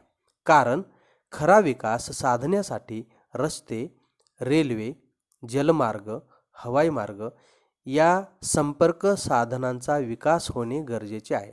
म्हणूनच या क्षेत्रातील गुंतवणूक अधिक महत्त्वाची आहे. त्याच्यानंतर नंबर 3 आहे मानसिक परिणाम आणि राष्ट्रीय एकात्मता. याच्यातला सहसंबंध स्पष्ट करायचा आपल्याला. भारत हा असा भौगोलिक आणि आर्थिक भूप्रदेश आहे की जेथे विविधतेमध्ये एक समान संस्कृती आहे आणि ही समान संस्कृती सर्व लोकांना एकत्र बांधून ठेवते. भारतीय लोकांना राजकीय आणि भावनिकदृष्ट्या एकत्र आणून राष्ट्र निर्माण करून त्यांच्यामध्ये राजकीय ओळख व राष्ट्रनिष्ठा निर्माण करण्याचे महत्त्वाचे काम स्वातंत्र्य चळवळीने केले. भावनिक अथवा मानसिक एकात्मता राष्ट्रगान, राष्ट्रध्वज, राष्ट्रगीत, राष्ट्रीय चिन्ह, राष्ट्रीय पक्षी, राष्ट्रीय प्राणी इत्यादी प्रतीकांतून प्रदर्शित होतो. म्हणून मानसिक परिणाम आणि राष्ट्रीय एकात्मता याच्यामध्ये सहसंबंध आहे. त्याच्यानंतर नंबर 4 भारत आणि हिमालयन राजवटी. ज्यांना हिमालयन राजवटी म्हटले जाते ते नेपाळ, सिक्कीम आणि भूतान हे वसाहत काळात ब्रिटिश सत्तेच्या प्रभुत्वाखालील देश होते. स्वातंत्र्यानंतर भारताने त्या देशांशी तशाच प्रकारचे करार केले. सागरी किनारा नसलेल्या या हिमालयन राजवटींना भारतीय भूमीतून समुद्र प्रवेश मिळाला. तसेच भारताने या देशांच्या संरक्षणाची जबाबदारी स्वीकारली. भारताने या देशांच्या अंतर्गत बाबीमध्ये हस्तक्षेप न करण्याचे धोरण पाळले आहे. 1975 मध्ये सिक्कीमने भारतात विलीन होण्याचे ठरवले. आज ते भारतीय संघराज्यातील एक घटक राज्य आहे. भारताच्या नेपाळबरोबरील संबंधात अनेक खडतर चढउतार आले. 2006 मध्ये भारताने नेपाळला अंतर्गत यादीतून बाहेर काढून संवैधानिक शासनाकडे वाटचाल करण्यास मदत केली. भूतान बरोबरील संबंध बहुवंशी मैत्रीचे राहिले. अलीकडच्या काळात भारताने भूतानलाही संवैधानिक राजेशाही प्रस्थापित करण्यास मदत केलेली आहे. त्याच्यानंतर नंबर 5 महिला सक्षमीकरण आणि शाश्वत विकास. सक्षमीकरण म्हणजे अशी प्रक्रिया ज्याद्वारे शोषित व्यक्तींना स्वतःच्या आयुष्यावर ताबा मिळवता येतो. यामुळे जगण्याच्या मूलभूत गरजा त्यांना भागवता येतात. या प्रक्रियेत व्यक्तीस ताकद व आत्मविश्वास प्राप्त होतो. तिचा स्वाभिमान वाढतो आणि अन्यायाविरुद्ध लढा देण्यासाठी बळ निर्माण होते. सक्षमीकरणाच्या प्रक्रियेत सामाजिक, आर्थिक, मानसशास्त्रीय आणि राजकीय अशा बाजू आहेत. 19व्या शतकाच्या पहिल्या दशकामध्ये जगात अनेक ठिकाणी स्त्रीवादी चळवळीचा उदय झाला. तेव्हापासून स्त्रियांच्या सामाजिक, राजकीय आणि आर्थिक हक्कावर सातत्याने भर देण्यात आला. त्यांनी सर्वसाधारणपणे लिंगभाव समानतेवर भाष्य केले.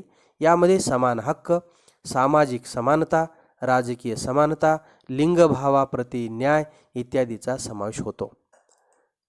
सन 1976 मध्ये संयुक्त राष्ट्राचे स्त्रियांसाठीचे दशक सुरू झाले. जगात सर्वत्र स्त्रियांना समान हक्क आणि संधी यांना प्रोत्साहन मिळावे हा या कार्यक्रमाचा हेतू होता. या कार्यक्रमाने स्त्रियांचे प्रश्न विकासाच्या प्रश्नाशी जोडण्याचा देखील प्रयत्न केला. शिक्षण, आरोग्य, कामाच्या जागा, जमिनीची मालकी आणि मानवी हक्क याबाबत स्त्रियांना जाणवणारी असमानता यावर लक्ष केंद्रित केले गेले. महिला सक्षमीकरणाच्या अंतर्गत त्यांना शिक्षणाची व रोजगाराची समान संधी उपलब्ध करून दिली जाते. उद्यमशील महिला एकत्र येतात आणि स्वयंसहाय्यता गटाच्या माध्यमातून स्वतःचा व समाजाचा शाश्वत कायमस्वरूपी विकास घडवून आणतात. त्याच्यानंतर प्रश्न 5 आहे, खालील विषयावर तुमचे मत 25 ते 30 शब्दांत मांडा. कोणतेही 3. आता हे प्रत्येकी 4 गुणासाठी असेल. चारित्रिकम 12 मार्कासाठी प्रश्न आहे. नंबर 1, प्रदूषण रोखण्यासाठी कोणतेही 2 उपाय सुचवा. नैसर्गिक संसाधनांचे संरक्षण करणे, ऊर्जेचे पर्यायी स्रोत शोधून काढणे, प्रदूषण आणि पर्यावरणाला पोहोचणारी हानी कमी करणे, पर्यावरणीय संसाधनांची हानी रोखण्यासाठी पर्यावरणासोबत जबाबदार नाते निर्माण करणे, दीर्घकाळासाठी पर्यावरण गुणवत्ता राखणे, आजच्या पिढीच्या गरजा पूर्ण करताना पुढील पिढीच्या गरजा भागवण्याच्या क्षमतेशी तडजोड न करणे, हे प्रदूषण रोखण्यासाठीचे शाश्वत स्वरूपाचे हे उपाय आहेत. त्याच्यानंतर नंबर 2, सध्याच्या आंतरराष्ट्रीय परिस्थितीकडे पाहता अलिप्ततावादी चळवळ अजूनही महत्त्वपूर्ण आहे असे तुम्हाला वाटते का? चर्चा करा. उत्तर आहे, सध्याच्या आंतरराष्ट्रीय परिस्थितीकडे पाहता अलिप्ततावादी चळवळ अजूनही महत्त्वपूर्ण आहे असे आम्हाला वाटते. अलिप्ततावाद हे भारतीय परराष्ट्र धोरणाचे एक महत्त्वाचे वैशिष्ट्य आहे. अलिप्ततावादाचा शब्दशः अर्थ कोणत्याही लष्करी कराराचा भाग होण्यास नकार असा आहे. युरोप, आशिया आणि जगातील इतर भागांतील देशांशी लष्करी करार करून अमेरिका आणि सोव्हिएत रशिया आपले प्रभाव क्षेत्र विस्तारण्याचा प्रयत्न करत होते. या 2 महासत्तांपैकी कोणत्याही एकाच्या नेतृत्वाखालील लष्करी कराराचा भाग होण्यास नकार देऊन भारताने अलिप्ततावादाचा मार्ग निवडला. दोन्ही महासत्तांपासून समांतर राखण्याचे धोरण भारताने अवलंबिले. अलिप्ततावादाची संकल्पना आणि धोरण हे तत्कालीन प्रधानमंत्री जवाहरलाल नेहरू यांचे योगदान आहे. शीतयुद्ध संपल्यानंतर अलिप्ततावादाच्या प्रस्तुततेबद्दल प्रश्न उभे राहिले, परंतु अलिप्ततावादाच्या धोरणातील मूलभूत मुद्दे म्हणजेच स्वतंत्र परराष्ट्र धोरण आणि शांततेचा मार्ग हे आजही प्रस्तुत आहेत. म्हणून अलिप्ततावादाच्या धोरणातील अनेक मुद्द्यापैकी हे जे 2 मुद्दे आहेत, स्वतंत्र परराष्ट्र धोरण आणि शांततेचा मार्ग, हे आजही भारताकडे ते प्रस्तुत आहेत. म्हणून अलिप्ततावादाचे महत्त्व आजही टिकून आहे आंतरराष्ट्रीय परिस्थितीकडे पाहता, कारण आम्ही स्वतंत्र परराष्ट्र धोरण आणि शांततेचा मार्ग हे धोरण स्वीकारलेलं आहे. म्हणून भलेही अलिप्ततावादी चळवळ जी आहे तिचे शिथिलता त्याच्यामध्ये थोडीशी आलेली असेल, परंतु आम्ही स्वतंत्र झाल्यानंतर जगातल्या 2 शक्ती आमच्याकडे पाहत होत्या. अमेरिकेच्या बाजूने जाऊ का रशियाच्या बाजूने जाऊ, परंतु आम्हाला दोघांचीही गरज होती आणि एकाच्या बाजूला गेलं तर दुसरा ऑटोमॅटिक आमचा शत्रू होणार होता. म्हणून आम्ही दोघांनाही समांतर ठेवलं आणि दोघांच्याही मदतीची आम्हाला गरज आहे आमच्या आर्थिक विकासासाठी, म्हणून आम्ही नॉन अलाइन ग्रुप तयार केला होता. आणि आजच्या स्थितीमध्ये जरी तो प्रबल नसला तरी याच्यातले परराष्ट्र धोरणातले जे महत्त्वाचे मुद्दे आहेत, अलिप्ततावादाचं जे धोरण आहे आमचं, जे पंडित जवाहरलाल नेहरूंनी मांडलेलं आहे, त्याच्यातले 2 मुद्दे आजही कायम आपलं महत्त्व टिकून आहेत, परराष्ट्र धोरण आणि शांततेचा मार्ग. त्याच्यानंतर शांतता स्थैर्य राष्ट्राच्या प्रगतीसाठी आवश्यक आहेत, चर्चा करा असा प्रश्न आहे. तर उत्तर आहे, लोकशाही समाज रचनेमध्ये वैचारिक विविधता असते. तर लोकशाहीमध्ये आणि एवढ्या मोठ्या समाजामध्ये वैचारिक विविधता असू शकते. वेगवेगळ्या गटाची वेगवेगळी वैचारिक स्थिती असू शकते. ही विविधता मग ती सामाजिक असेल, आर्थिक असेल, राजकीय आणि सांस्कृतिक वैविध्यामुळे सुद्धा येते. भारतातील स्थिती जात, धर्म, गरिबी, निरक्षरता, लोकसंख्येचा दबाव, भाषिक आणि वांशिक विविधता यामुळे अधिक गुंतागुंतीची झालेली आहे. शेतकरी असंतोष, कामगार आणि विद्यार्थी आंदोलने, जातीय दंगली आणि जातीय हिंसाचारामुळे उद्भवलेला विक्षोभ भारताने अनेकदा अनुभवला आहे. सुशासन आणि कायदा अंमलबजावणीतील कमतरता ही सार्वजनिक अराजकाची, ज्याला आपण पब्लिक डिसऑर्डर म्हणतो, ही प्रमुख कारणे आहेत. म्हणून सुशासन आणि कायदा अंमलबजावणीतील कमतरता सार्वजनिक अराजकाची प्रमुख कारणे आहेत.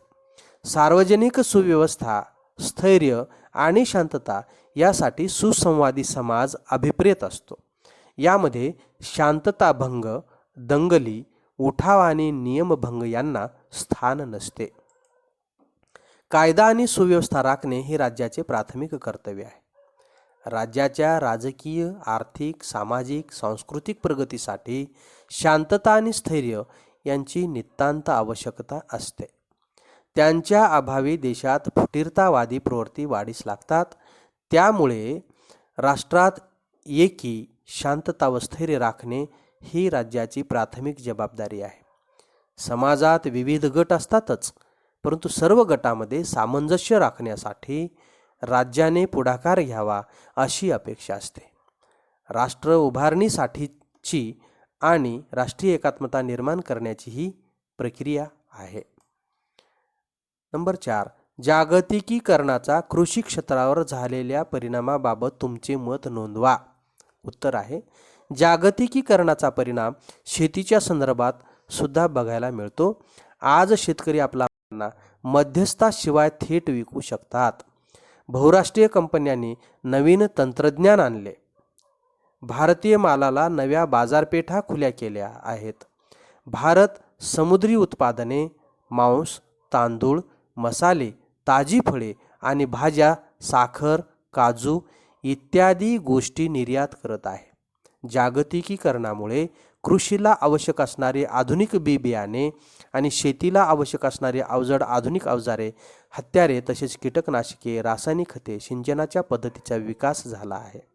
जागतिक पातळीवर कृषी संशोधनामुळे झालेल्या सुधारणांचा भारतीय शेतीला फायदा झाला आहे. नंबर 5, पारदर्शकता हे सुशासनासाठी महत्त्वाचे मूल्य आहे, स्पष्ट करा. पारदर्शकता या मूल्यामुळे गुप्ततेच्या प्रक्रियेला आव्हान मिळाले आहे. यामुळे सरकारच्या कामावर लक्ष ठेवणे लोकांना शक्य झाले आहे. 2005 पासून भारतात माहितीचा अधिकार कायदा लागू करण्यात आला. त्यामुळे नागरिकांना शासकीय कामकाजाविषयी माहिती मिळवणे शक्य झाले आहे. म्हणून पारदर्शकता हे सुशासनाचे एक महत्त्वाचे मूल्य आहे असं आपल्याला म्हणता येईल. त्याच्यानंतर प्रश्न 6 आहे, खालील प्रश्नांची उत्तरे 80 ते 100 शब्दात लिहा. कोणतेही 2. 5-5 गुणासाठी प्रश्न विचारला जाईल. तुम्हाला परीक्षेला या ठिकाणी 4 प्रश्न विचारले जातात. त्याच्यापैकी कोणतेही तुम्ही 2 लिहायचे आहेत. त्याच्यामध्ये भारताच्या परराष्ट्र धोरणाला प्रभावित करणारे 2 घटक स्पष्ट करा असा प्रश्न विचारलेला आहे. एखाद्या वेळेस 4 विचारलं जाईल किंवा 2 विचारले जातील. म्हणून ही वेगवेगळी परराष्ट्र धोरणाला प्रभावित करणारे घटक. म्हणून एखाद्या देशाचं परराष्ट्र धोरण हे तयार करत असताना त्या परराष्ट्र धोरणावर कोणकोणत्या गोष्टीचा प्रभाव पडतो. कारण आम्ही भारताचं परराष्ट्र धोरण ठरवित असताना आमची भौगोलिक स्थिती याचाही परिणाम आमच्या परराष्ट्र धोरणावर झालेला दिसतो. दक्षिण भारताची मोठी किनारपट्टी तसेच उत्तर आणि ईशान्येकडील हिमालय पर्वतांच्या रांगा यांनी भारताच्या परराष्ट्र आणि सुरक्षा धोरणाविषयीच्या दृष्टिकोनाला आकार दिला आहे. त्याचप्रमाणे जवळजवळ संपूर्ण उत्तर आणि ईशान्य सीमेकडील चीन सारखा मोठा देश असणे याचाही परराष्ट्र धोरणावर परिणाम झाला आहे. सारखा मोठा देश, इथं देश असणं आवश्यक आहे. ईशान्य सीमेपलीकडे चीन सारखा मोठा देश असणे याचाही परराष्ट्र धोरणावर परिणाम झाला आहे. दक्षिण आशियात भारताच्या सर्व शेजारी देशांची भारताबरोबर सीमा आहे, पण त्यापैकी कोणत्याही देशाची एकमेकाबरोबर सीमा नाही. दक्षिण आशियाच्या या वैशिष्ट्यपूर्ण भौगोलिक परिस्थितीचाही भारताच्या परराष्ट्र धोरणावर परिणाम होतो. भारताची हिंदी महासागरात महत्त्वाचे स्थान आहे. भारताला विस्तृत सागरी किनारा आहे. तसेच पश्चिमेकडे लक्षद्वीप आणि पूर्वेकडे अंदमान आणि निकोबार बेटे आहेत. जसे एखादा शेतकरी बघा, एका बाजूनं जर पूर्ण माळरान असेल आणि त्या ठिकाणी जर गुरे चरत असतील तर ते कधीही आपल्या वावरात पडू शकतात, हे लक्षात घेऊन त्याच्या बाजूने तो कुंपण करत असतो. म्हणून एखादा शेतकरी आपल्या शेजारी लोकांशी नेहमी मैत्रीचे संबंध ठेवतो आपला एखादा मित्र कसा आहे त्याच्यानुसार तो आपलं धोरण बदलत असतो. तसं या ठिकाणी सुद्धा देशाचं परराष्ट्र धोरण ठरवत असताना आपली भौगोलिक स्थिती कशी आहे. आता हिमालयीन पर्वतरांगा ही नैसर्गिक संरक्षणाचं कवच आहे आपणाला. हिंदी महासागर, अरबी समुद्र हे निसर्गानं जणू आपली संरक्षण करण्यासाठीची व्यवस्था केलेली आहे असं आपल्याला वाटतं. तसं परंतु आता वैज्ञानिक प्रगती झाल्यामुळे आता त्याच्या पलीकडेही आपल्याला विचार करावा लागत आहे. परंतु भारताचं परराष्ट्र धोरण ठरवत असताना मात्र आपले शेजारी कोण आहेत, कसे कसे आहेत, त्यांचा भौगोलिक विस्तार कसा आहे, भौगोलिक परिस्थिती कशी आहे भारताची, पर्वतरांगा कशा आहेत, समुद्र कुणीकडून आहे, आणि मग हे लक्षात घेऊन मग आम्ही आमचं परराष्ट्र धोरण ठरवत असताना शेजाऱ्याशी संबंध कसे ठेवायचे. एखादा मोठा जर देश भारताच्या बाजूला शक्तिशाली असेल तर त्याच्याशी आम्ही संबंध कसे ठेवायचे याच्या संदर्भात आम्ही अगोदरच हे सगळे स्ट्रॅटेजी ज्याला आपण डावपेच किंवा रणनीती आखणी म्हणतो, हे आमचं परराष्ट्र धोरण ठरवत असताना आम्ही या गोष्टीचा विचार करून आमची तयारी केलेली आहे की आमचं परराष्ट्र धोरण कसं असावं. त्याच्यानंतर दुसरं आहे ऐतिहासिक घटक. यात शांतता आणि सहजीवन या भारताच्या पारंपरिक सांस्कृतिक मूल्याचा समावेश होतो. म्हणून आमच्या भारताचा जर विचार केला आपल्या तर अनेक महान पुरुष मंडळी होऊन गेलेली आहे, महान व्यक्ती होऊन गेलेले आहेत. महावीर वर्धमान असतील, गौतम बुद्ध असतील, यांनी जगाला शिकवण शांतता आणि सहजीवनाची दिलेली आहे. म्हणून या सगळ्या गोष्टींचा समावेश आमच्या परराष्ट्र धोरणावर परिणाम झालेला आहे. पश्चिम, मध्य आणि आग्नेय आशियातील देशाबरोबरील ऐतिहासिक सांस्कृतिक संबंधाचा भारतीय परराष्ट्र धोरणावर झालेल्या परिणामाचाही यात समावेश होतो. वसाहतवाद तसेच वर्णभेदाला विरोध यासारखी मूल्ये ही भारताच्या स्वातंत्र्य लढ्यादरम्यान आखली गेली होती. म्हणून भारताच्या स्वातंत्र्य लढ्यादरम्यान ही मूल्ये जी आहे, वर्णभेदाला विरोध, आम्ही अगोदरच गोरे हाकलून दिले आणि मग आम्ही आमच्या देशामध्ये काळा गोरा असा भेदभाव करत नाही. भारताचा एक महत्त्वाचं मूल्य आहे वर्णभेदाला विरोध, हे परराष्ट्र धोरणातलं महत्त्वाचं मूल्य आहे. त्याचबरोबर शांतता आणि सहजीवन, जगा आणि जगू द्या, तुम्ही शांत राहा आणि आम्हालाही शांत राहू द्या, आणि सहजीवन आपण सर्वजण एकत्र एकमेकाच्या मदतीने चांगल्या पद्धतीचं जीवन जगू शकतो. विश्व कुटुंबकम अशा स्वरूपाच्या संकल्पना भारताने मांडलेल्या आहेत. म्हणून ऐतिहासिक जे घटक आहेत आमचे, त्याही घटकाचा परराष्ट्र धोरण ठरवत असताना परिणाम झालेला दिसतो. त्याच्यानंतर आर्थिक घटक, अलिप्ततावादी धोरणाचा राजकीय, सामाजिक तसेच आर्थिक संदर्भही आहे. वसाहतिक काळापासून चालत आलेली गरिबी आणि मागासलेपणातून बाहेर येण्याची तीव्र गरज भारताला जाणवत होती. आर्थिक मदतीबरोबर जरी अटी लादल्या जात असतील तर अशी मदत भारताने नाकारली आहे. आयात पर्याय धोरण आणि सार्वजनिक क्षेत्राचे महत्त्व यांचा भारताच्या परराष्ट्र धोरणावर मोठा परिणाम झाला. 1991 नंतर उदारीकरण, खाजगीकरण आणि जागतिकीकरणाचे धोरण अवलंबी केल्यानंतर भारतीय परराष्ट्र धोरणात अनेक मूलभूत बदल घडून आले आहेत. म्हणून आर्थिक घटकाचाही भारताच्या परराष्ट्र धोरणावर परिणाम झाला आहे. भारताने सुरुवातीला नॉन अलाइन कंट्रीज म्हणजे अलिप्ततावादी गट तयार केला, ज्याने की रशियाच्याही गटात जायचं नाही आणि अमेरिकेच्याही बाजूनं जायचं नाही, कारण दोघालाही समांतर ठेवायचं आणि दोघाचीही आर्थिक मदत घेऊन आपला आर्थिक विकास करायचा. कारण आम्ही 150 वर्ष गुलामगिरीत राहून नंतरच्या काळात आमच्याकडे जी गरिबी आणि दारिद्र्य निर्माण झालं त्याच्यातून आम्हाला बाहेर पडायचं होतं. म्हणून आम्ही कुठल्याही गटात जाऊन दुसऱ्या गटाचं शत्रुत्व पत्करणं हे आम्हाला परवडत नव्हतं. म्हणून आम्ही अमेरिका असो किंवा रशिया असो या दोन्ही देशांच्या कोणत्याही गटात न जाता त्या दोघाही देशांशी आम्ही समांतर राहून दोघांची आर्थिक मदत घेऊन आमचा विकास करणं आवश्यक होतं. त्याच्यानंतर आम्ही आयात पर्याय धोरण, ज्याला आपण इम्पोर्ट सबस्टिट्यूशन पॉलिसी म्हणतो आम्ही, म्हणजे ज्या वस्तू आम्हाला दुसऱ्या देशातून आयात कराव्या लागतात आमच्या गरजा भागवण्यासाठी, तर तशाच प्रकारच्या वस्तू आम्ही आमच्या देशात जर तयार केल्या तर आम्हाला दुसऱ्या देशातून तशा प्रकारच्या वस्तू आणण्याची गरज नाही आणि त्याच्यातून आमचं परकीय चलनही वाचेल आणि आमच्या विकासाला गतीही मिळेल. म्हणून आम्ही आयात पर्याय धोरण आणि सार्वजनिक क्षेत्राचे महत्त्व, कारण पायाभूत सुविधा आणि ज्याला मोठ्या प्रमाणात भांडवलाची गरज असते अशा सर्व सार्वजनिक क्षेत्रातल्या उद्योगधंद्यांना आम्ही महत्त्व दिलं आणि मोठ्या प्रमाणात धरणं असतील, रस्ते असतील किंवा विद्युतगृहे असतील, विमानतळ असतील, ही सर्व सार्वजनिक क्षेत्रातल्या गोष्टीला आम्ही पायाभूत सुविधांना महत्त्व दिलेलं आहे. आणि म्हणून याचा भारताच्या परराष्ट्र धोरणावर मोठा परिणाम झाला. 1991 नंतर तर आम्ही आर्थिक सुधारणाच्या नावाखाली LPG, ज्याला आपण म्हणतो लिबरलायझेशन, प्रायव्हेटायझेशन आणि ग्लोबलायझेशन, हे अशा प्रकारची धोरणं स्वीकारून देशाला गतिशील अर्थव्यवस्थेमध्ये आम्ही नेऊन ठेवलेला आहे. म्हणून जागतिक स्वरूपाच्या ज्या गतिशील अर्थव्यवस्था आहेत त्यानुसार आता आमच्या अर्थव्यवस्थेने सुद्धा गती घेतलेली आहे. म्हणून आता आंतरराष्ट्रीय पातळीवर बाजारपेठी मुक्त झालेली असल्यामुळे आमच्या देशात जगातल्या वस्तू येतात आणि भारतातल्या वस्तू जगातल्या वेगवेगळ्या बाजारपेठेत जातात, जेणेकरून भारतातल्या लोकांना परराष्ट्रात आणि परराष्ट्रात लोकांना भारतामध्ये रोजगार मिळू शकतो, वेगवेगळी उत्पादनं होऊ शकतात आणि आंतरराष्ट्रीय पातळीवरच्या गतिशील अर्थव्यवस्थेचे फायदे भारताला मिळत आहेत.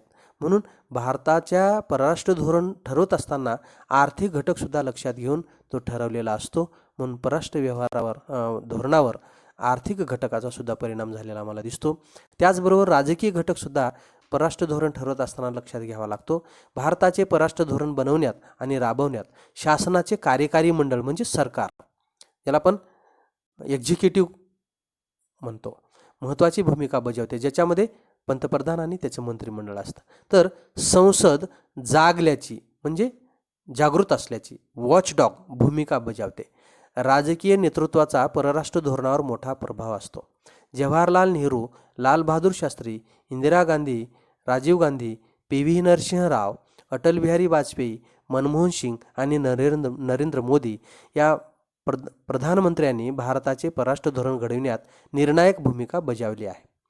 परराष्ट्र धोरणाचा आराखडा बनवणे आणि राजकीय नेतृत्वाला त्याविषयी सल्ला देणे यात परराष्ट्र मंत्रालय महत्त्वाची भूमिका निभावते. त्याशिवाय राष्ट्रीय सुरक्षा सल्लागार यांचाही परराष्ट्र धोरण ठरवण्यात महत्त्वाचा सहभाग असतो. म्हणून कार्यकारी मंडळावर नेहमीच वॉचडॉगची भूमिका संसद ठेवते आणि पंतप्रधानाला परराष्ट्र मंत्रालय आणि मंत्रिमंडळाचे सदस्य मार्गदर्शन करतात आणि एकंदरीत राजकीय घटकसुद्धा परराष्ट्र धोरण ठरवण्यात महत्त्वाची भूमिका निभावत असतो. त्याच्यानंतर आंतरराष्ट्रीय व्यवस्था. शीतयुद्धाच्या काळात द्विध्रुवीय व्यवस्था आणि महासत्तांचे राजकारण यांचा भारतीय परराष्ट्र धोरणावर प्रभाव पडला. त्याचप्रमाणे शीतयुद्ध संपल्यानंतर भारताच्या परराष्ट्र धोरणात मोठे बदल झाले. म्हणजे 1990 नंतर आंतरराष्ट्रीय व्यवस्थेप्रमाणे क्षेत्रीय व्यवस्थेचाही भारताच्या परराष्ट्र धोरणावर प्रभाव पडलेला आहे. शीतयुद्ध उत्तर काळातील भारत अमेरिका दरम्यानचा संवाद, 1960च्या दशकानंतरचा चीन पाकिस्तान संवाद आणि 1990 नंतर रशिया आणि चीन यांच्यातील सुधारलेले संबंध यांचा भारताच्या परराष्ट्र धोरणावर परिणाम झालेला दिसतो. म्हणून आंतरराष्ट्रीय व्यवस्थेमध्ये कोणकोणते देश एकत्र येत आहेत, त्या शक्ती लहान आहेत का मोठ्या आहेत, कोणाकोणात कोणत्या कोणत्या देशात काय काय संवाद झालेला आहे, मग त्या संवादाचा त्या कराराचा भारताच्या परराष्ट्र धोरणावर आणि भारताच्या विकासावर काय परिणाम होऊ शकतो, ह्या सगळ्या आंतरराष्ट्रीय पातळीवरच्या बाबी लक्षात घेऊन आपण धोरण ठरवलं पाहिजे. म्हणून आंतरराष्ट्रीय व्यवस्था कशा स्वरूपाचं रूप धारण करत आहे, कोणकोणते गट निर्माण होत आहेत, कोणकोणते केंद्र निर्माण होत आहेत आणि त्याचा परिणाम भारतावर काय होईल हे लक्षात घेऊन आपण आपलं धोरण ठरवलं पाहिजे. म्हणून आंतरराष्ट्रीय व्यवस्थेचा सुद्धा परिणाम भारताच्या परराष्ट्र धोरणावर झालेला दिसतो. कारण शीतयुद्धाच्या नंतर भारत अमेरिका दरम्यान संवाद झाला, 1960च्या दशकानंतर चीन पाकिस्तान संवाद, 1990 नंतर रशिया आणि चीन यांच्यातील सुधारलेले संबंध, या सगळ्या गोष्टीचा परिणाम भारताच्या परराष्ट्र धोरणावर झालेला आपण दिसतो. म्हणून जागतिक पातळीवर काय बदल होत आहेत आणि त्या बदलाचा भारतावर काय परिणाम होणार आहे आणि ते लक्षात घेऊन आम्ही आमचं परराष्ट्र धोरण ठरवलेलं असतं. म्हणून असे वेगवेगळे घटक आहेत. त्याच्यानंतर दुसरा आहे सार्क व ब्रिक्स या प्रादेशिक संघटनांची माहिती लिहा. तर सार्कविषयीची माहिती आहे. SAARC South Asian Association for Regional Cooperation हे त्याचं लॉंग फॉर्म आहे. 1985मध्ये ढाका येथे सार्कची स्थापना करण्यात आली. सुरुवातीच्या काळात सार्कमध्ये भारत, बांगलादेश, पाकिस्तान, नेपाळ, भूतान, श्रीलंका व मालदीव असे 7 देश सदस्य होते. 2007मध्ये अफगाणिस्तानचा 8वा सदस्य म्हणून समावेश केला गेला. चीन, अमेरिका, युरोपियन महासंघ यांच्यासह 9 देश व संघटनांना सार्कमध्ये निरीक्षक दर्जा बहाल करण्यात आला आहे. दक्षिण आशियामध्ये संवाद निर्माण करण्यासाठी सार्कची निर्मिती करण्यात आली. या अनुषंगाने दक्षिण आशियाई प्राधान्य व्यापार करार South Asian preferential trade agreement SAPTA 1993 साली अस्तित्वात आला. पुढे दक्षिण आशियाई मुक्त व्यापार क्षेत्र the South Asian free trade area is an agreement SAPTA ही सार्कची मुक्त व्यापार व्यवस्था 2006मध्ये एका करारामुळे कार्यान्वित झाली, ज्यामुळे 1993ची सार्क प्राधान्य व्यापार व्यवस्था संपुष्टात आली. त्याच्यानंतर ब्रिक्स BRICS ब्रिक्स ही संघटना 2009 साली ब्राझील, रशिया, भारत आणि चीन या उदयोन्मुख अर्थव्यवस्था असलेल्या देशांच्या पुढाकाराने आकारास आली. 2010 मध्ये त्यात दक्षिण आफ्रिकेचा समावेश करण्यात आला. ब्रिक्समधील सदस्य विकसनशील किंवा नवीन औद्योगिक देश म्हणून ओळखले जातात. मोठ्या व वेगाने वाढणाऱ्या या अर्थव्यवस्थांचा प्रादेशिक आणि जागतिक घडामोडीवर बऱ्यापैकी प्रभाव असतो. ब्रिक्सचे सर्व सहभागी देश हे G20चे सदस्य आहेत. त्याच्यानंतर तिसरा जो प्रश्न आहे, संरचनात्मक दृष्टीने राष्ट्रीय एकता आणि प्रादेशिक अस्मिता यामध्ये साधलेल्या समतोलाची वैशिष्ट्ये स्पष्ट करा. तर संरचनात्मक दृष्टीने राष्ट्रीय एकता आणि प्रादेशिक अस्मिता यामध्ये साधलेला समतोल खालील वैशिष्ट्यामधून स्पष्ट होतो. नंबर 1 आहे वैशिष्ट्य, सार्वत्रिक प्रौढ मताधिकारासहित लोकशाही व्यवस्था निर्माण करून राष्ट्र बळकट करणे हे संरचनात्मक दृष्टीने महत्त्वाचे होते. लोकशाही आणि राष्ट्रीय एकीकरण हे एकमेकांना पूरक होते. विविध गटांचा शासनामधील सहभाग प्रातिनिधिक लोकशाहीमुळे शक्य झाला. म्हणून लोकांचा सहभाग वाढण्याचं कारण आहे ते आम्ही लोकशाही स्वीकारल्यामुळं. आणि लोकशाहीमध्ये प्रौढ मताधिकार, सार्वत्रिक प्रौढ मताधिकार, सुरुवातीच्या निवडणुकीपासूनच भारतामध्ये सर्व जाती धर्मांना, स्त्री पुरुष, गरिबांना श्रीमंतांना कुठलाही भेदाभेद न करता 21 वर्ष पूर्ण झालेल्या प्रत्येक स्त्री पुरुष नागरिकाला मतदानाचा अधिकार दिला आणि राजकीय प्रक्रियेमध्ये त्यांना सहभागी करून घेतलं, शासन व्यवस्थेमध्ये त्यांना सहभागी करून घेतलं. आणि नंतर मग 61व्या घटनादुरुस्तीनुसार 21 वय वर्ष जे आहे मतदाराचं ते कमी करून 18 करण्यात आलं, ज्याच्यामध्ये 1988 मध्ये 61वी घटनादुरुस्ती करण्यात आली 88-89 मध्ये, आणि त्यात बदल करून 21 वरून 18 वर्ष मतदाराचं वय करण्यात आलं. म्हणून अशा पद्धतीनं प्रत्येक स्त्री पुरुष नागरिकाला, गरीब श्रीमंताला कुठल्याही धर्माचा भेदाभेद न करता प्रत्येक स्त्री पुरुष नागरिकाला आम्ही मतदानाचा अधिकार दिलेला, अशी तरतूद आम्ही संरचनात्मक घटनेतच केलेली आहे. का बरं? तर अशा विविध गटाचा शासनामधील सहभाग हा प्रातिनिधिक लोकशाहीमुळे शक्य झालेला आहे. म्हणून ही एक तरतूद राष्ट्रीय एकात्मता आणि प्रादेशिक अस्मिता याच्यामध्ये साधलेला समतोल आहे. नंबर 2, संविधानाने प्रबळ केंद्र शासनासहित संघराज्य व्यवस्था स्वीकारली. त्यामुळे प्रादेशिक गरजा आणि राष्ट्रीय गरजा यामध्ये समतोल साधता आला. 1990च्या दशकात केलेल्या घटनादुरुस्तीमुळे 73 व 74वी घटनादुरुस्ती पंचायत व्यवस्थेतून स्थानिक शासन संस्थांचा सहभाग अधिक वाढला. म्हणजे त्या ठिकाणी स्त्रियांना काही ठिकाणी 33% तर काही ठिकाणी 50% रिझर्वेशन निवडणुकीच्या ठिकाणी मिळालेलं आहे. म्हणून या ठिकाणी अशा पद्धतीनं संघराज्य व्यवस्था स्थापन करून राष्ट्रीय पातळीवरील आणि प्रादेशिक पातळीवर ज्या गरजा आहेत त्याच्यामध्ये समतोल साधलेला आम्हाला दिसून येतो. त्याच्यानंतर नंबर 3, सांस्कृतिक ओळख निर्माण करण्यात भाषेला महत्त्वाचे स्थान आहे. भारतीय संविधानाने प्रादेशिक भाषांना अधिकृत भाषांची मान्यता दिली आणि भारतात भाषावार प्रांतरचना करण्यात आली. म्हणून 1956ला भाषावार प्रांतरचना निर्माण करून भाषेच्या आधारावर वेगवेगळी घटक राज्य निर्माण केली. जसे महाराष्ट्रात मराठी बोलणाऱ्यांचा महाराष्ट्र, गुजराती बोलणाऱ्यांचा गुजरात, त्याच्याबरोबर तेलुगू बोलणाऱ्याचा आंध्र प्रदेश, अशी वेगवेगळी भाषेच्या आधारावर घटकनिहाय राज्य निर्माण केलेली आहेत. भाषेच्या आधारावर ज्या भागात जी भाषा बोलली जाते त्या भाषेच्या आधारावर ती राज्य निर्माण केलेली आहेत. तामिळनाडू वगैरे. प्रशासकीय पातळीवर भारतीय प्रशासकीय सेवा, अखिल भारतीय सेवा ज्याला म्हणतो, ऑल इंडिया सर्व्हिसेस, ज्यामध्ये IAS Indian administrative services, IPS Indian police services, Indian forest services किंवा Indian foreign services, IRS Indian revenue services इत्यादी अस्तित्वात आल्या. यातून एक केंद्रीय प्रशासकीय व्यवस्था निर्माण झाली.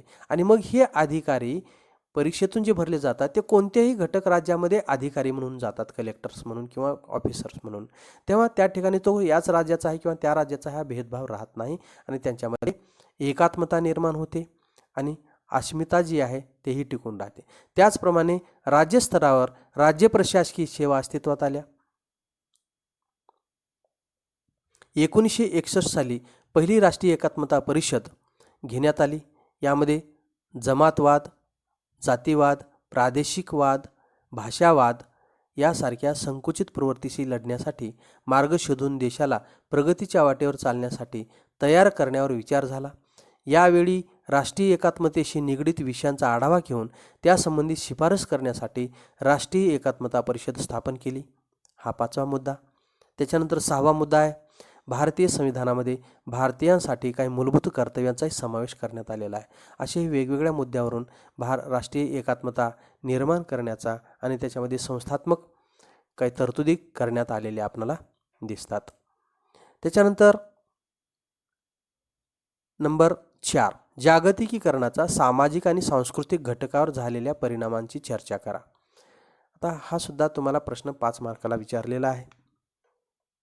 याच्यामध्ये जागतिकीकरणाचे, ग्लोबलायझेशनचे सोशल अँड कल्चरल इफेक्ट्स काय झाले ते आपल्याला या ठिकाणी पाहायचे आहे. जागतिक पातळीवर प्रसारमाध्यमात झालेली क्रांती आणि इंटरनेटच्या सेवेची उपलब्धता यामुळे लोकांना जगात काय घडत आहे हे जाणून घेणे शक्य झाले आहे. याचबरोबर लोकांचे देशांतर्गत आणि देशाबाहेरचे भ्रमण यांचा समाज आणि संस्कृतीवर परिणाम झालेला दिसून येतो.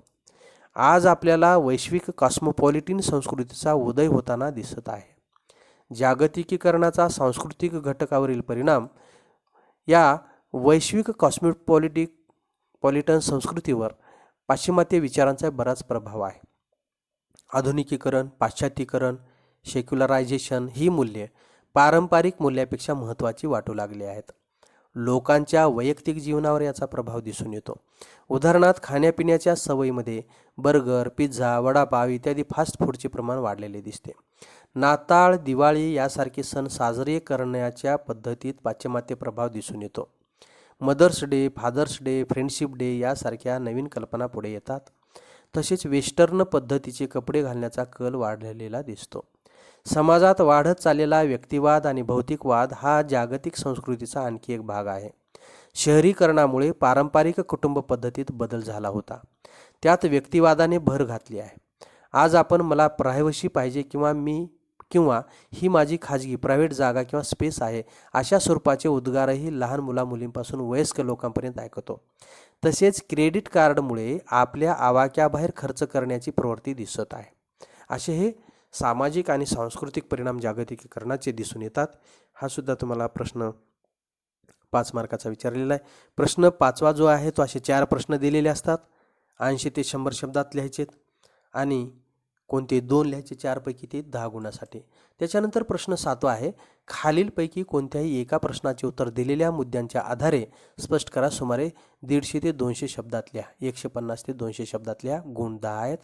एक प्रश्न विचारलेला आहे पहिला, भारतातील गरिबी आणि विकास यांची पुढील मुद्द्यांच्या आधारे चर्चा करा. मुद्दे 4 दिलेले आहेत. गरिबीचा पारंपरिक दृष्टिकोन, नंबर 2 अर्थव्यवस्थेचे आधुनिकीकरण, नंबर 3 आत्मनिर्भरता आणि नंबर 4 सामाजिक न्याय असणारी समाजवादी पद्धती. आता प्रत्येक एका मुद्द्याचं आपल्याला किमान ठराविक शब्दामध्ये विश्लेषण करायचं आहे. प्रस्तावना, भारताच्या राष्ट्रीय धोरणाने नेहमीच राजकीय स्वातंत्र्याला आर्थिक स्वातंत्र्याशी जोडलेले आहे. याचा अर्थ राष्ट्रीय सार्वभौमत्वाशी तडजोड न करता आपली धोरणे राबवण्याचे स्वातंत्र्य. त्याच्यात गरिबीचा पारंपरिक दृष्टिकोन. गरिबीच्या पारंपरिक दृष्टिकोनामध्ये अन्न, वस्त्र, निवारा आणि स्वच्छता इत्यादींच्या अभावावर भर दिला जातो. गरिबीचा अर्थ शोधताना आर्थिक घटकांचा देखील विचार केला जातो. म्हणून गरिबी म्हणजे एखाद्या व्यक्तीची, कुटुंबाची किंवा समाजाची अशी परिस्थिती जिथे लोकांना स्वतःच्या मूलभूत गरजा भागवणे शक्य नसते किंवा कठीण असते. ही संकल्पना व्यक्तीच्या उत्पन्नावर लक्ष केंद्रित करते. उत्पन्नाच्या आधारावर त्या व्यक्तीला तुलनेने सोयीस्कर आयुष्य जगता येते.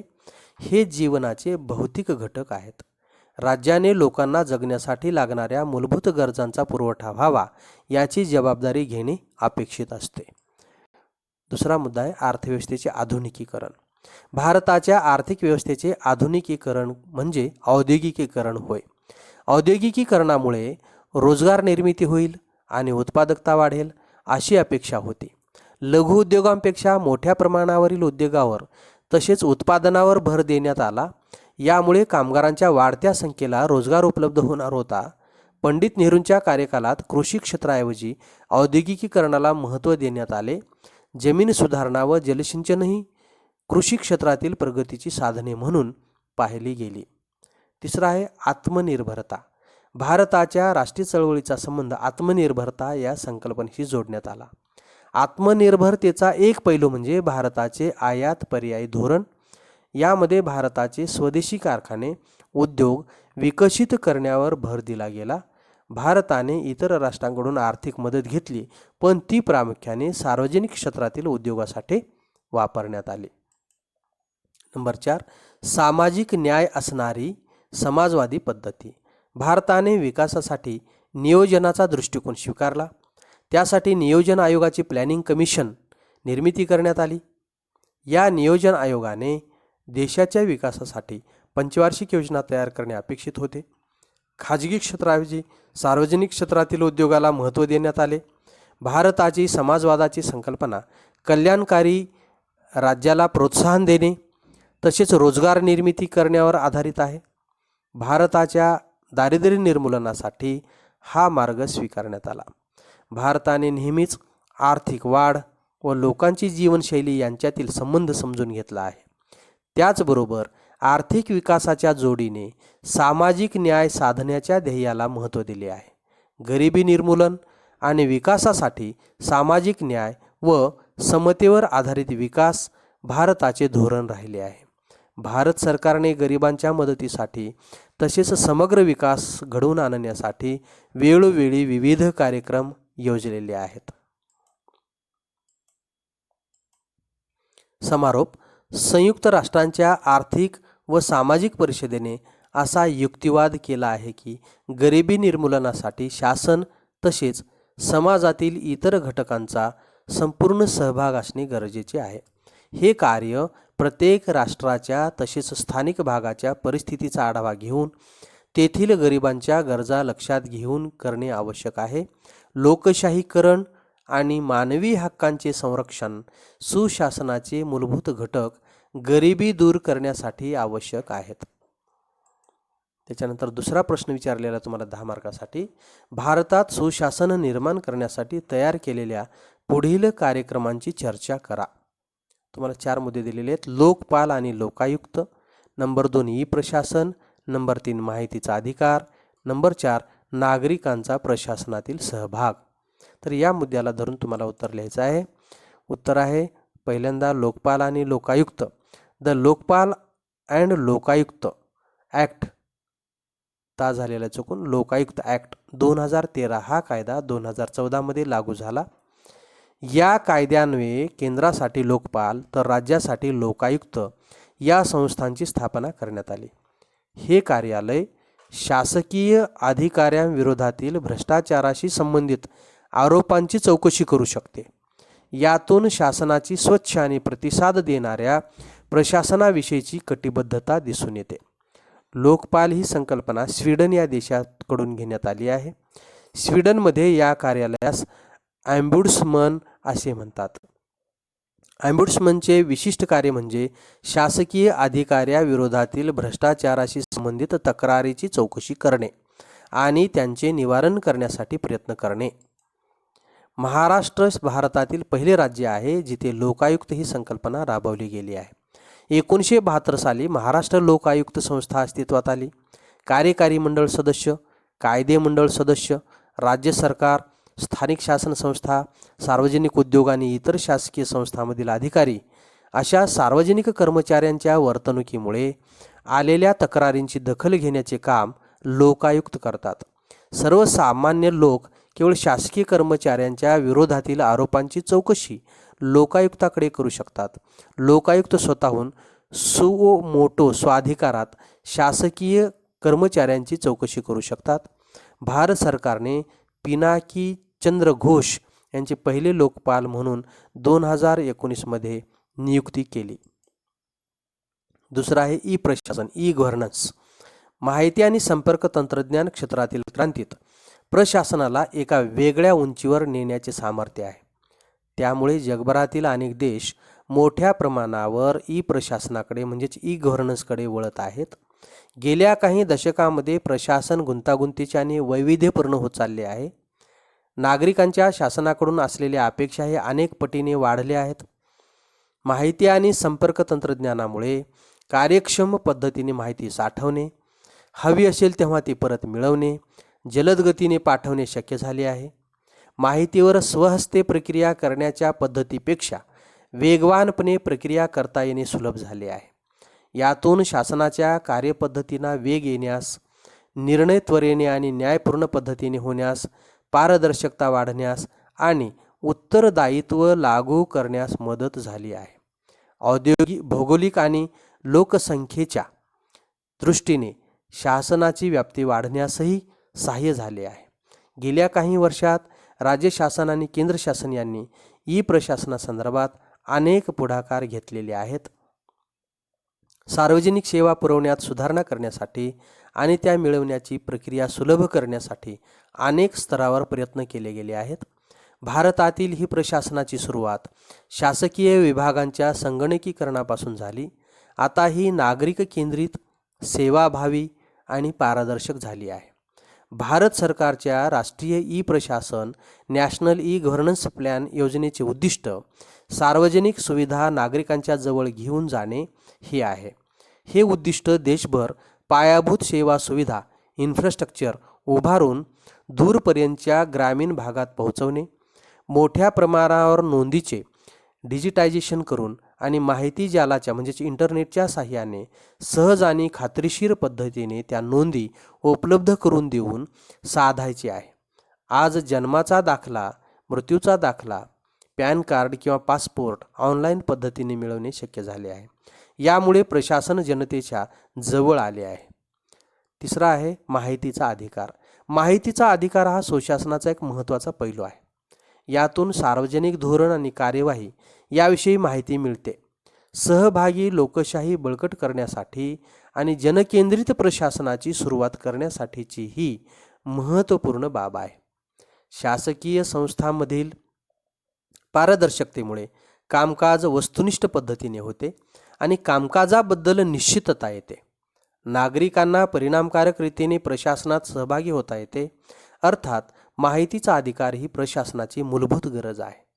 2005च्या माहिती अधिकाराच्या कायद्यामुळे नागरिकांना शासनाबद्दलची सार्वजनिक माहिती मिळवता येणे शक्य झाले आहे. आणि चौथा मुद्दा आहे नागरिकांचा प्रशासनातील सहभाग. हा सुदृढ लोकशाहीला बळकट करतो.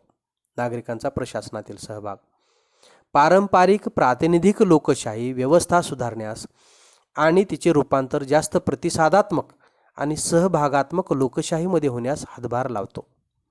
वरील सर्व योजना नागरिकांचा प्रशासनातील सहभाग निश्चित करतात. नागरिकांकडे केवळ विकासाचे लाभार्थी म्हणून बघितले जाऊ नये, तर ते विकास प्रक्रियेतील सहभागी घटक म्हणून समजले जावेत. हा मूलतः बॉटम अप कनिष्ठ स्तराकडून वरिष्ठ स्तराकडे जाणारा दृष्टिकोन असून टॉप डाऊन वरिष्ठ स्तराकडून कनिष्ठ स्तराकडे जाणारा दृष्टिकोन नाही. हा नागरिकांनी प्रभावित केलेल्या साधनसंपत्ती विषयक नियंत्रण करण्याच्या आणि विकासाबाबत असे निर्णय घेण्याच्या कार्यपद्धती ध्वनित करतो. हा दृष्टिकोन नागरिकांना स्वतःच्या भवितव्याविषयीचे निर्णय घेण्याचा कायदेशीर अधिकार आहे हे मान्य करतो. तर सर्व विद्यार्थी मित्रांना सांगण्यात येते की अशा पद्धतीनं ही जी प्रश्नपत्रिका आपण पाठवली याच्या अगोदर तुम्हाला त्याची ही नमुना उत्तरपत्रिका आहे. अशा पद्धतीनं याच्यानंतर यापुढेही अशाच प्रकारचे आपण वेगवेगळ्या नमुना प्रश्नपत्रिका आणि उत्तरपत्रिका पाहणार आहोत. आज एवढेच.